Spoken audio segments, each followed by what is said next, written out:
demand to include Kurnali, Mundri, Nagpuri and Ho language of Jharkhand in the 8th schedule of the Indian Constitution.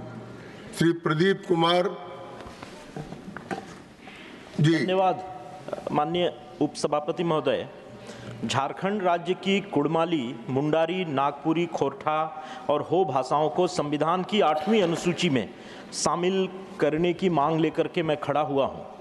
माननीय उपसभापति महोदय, 22 फरवरी 2022 को आदरणीय प्रधानमंत्री जी ने मन की बात में कहा था कि जैसे हमारे जीवन को हमारी माँ गढ़ती है, वैसे ही मातृभाषा भी हमारे जीवन को गढ़ती है।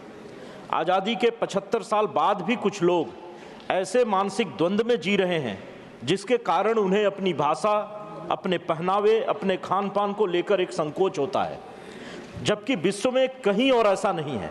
हमारी मातृभाषा है, हमें उसे गर्व के साथ बोलना चाहिए। माननीय उपसभापति महोदय, मैं आपके माध्यम से सरकार का ध्यान झारखंड राज्य की समृद्ध भाषाई एवं सांस्कृतिक धरोहर की ओर आकर्षित करना चाहता हूं। झारखंड में कुड़माली, खोरठा, मुंडारी, नागपुरी और हो जैसी महत्वपूर्ण भाषाएं बोली जाती हैं, जो न केवल लाखों लोगों की मातृभाषा है, बल्कि उनकी सांस्कृतिक, सामाजिक और ऐतिहासिक पहचान भी है। भगवान बिरसा मुंडा के आंदोलन उलगुलान की भाषा भी मुंडारी थी, जिसकी अपनी समृद्ध ऐतिहासिक पृष्ठभूमि रही है।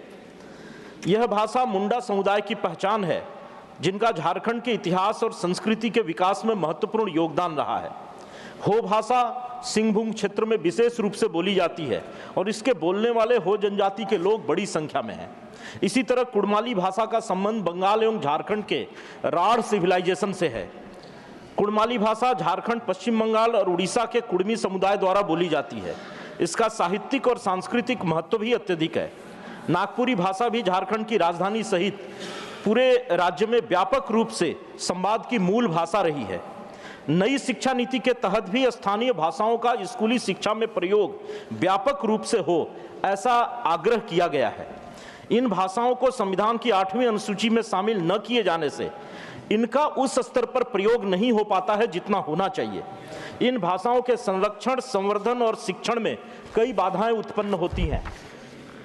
कुड़माली, मुंडारी, खोरठा और हो भाषाओं को संविधान की 8वीं अनुसूची में शामिल किया जाए। इन भाषाओं के संरक्षण, संवर्धन, विकास एवं अध्ययन हेतु केंद्र एवं राज्य सरकार द्वारा विशेष योजना और अनुदान प्रदान किए जाएं, जिनका इसका विकास हो सके। अतः मैं आपके माध्यम से सरकार से आग्रह करता हूं कि इन भाषाओं को संविधान की 8वीं अनुसूची में शामिल किया जाए। धन्यवाद प्रदीप जी।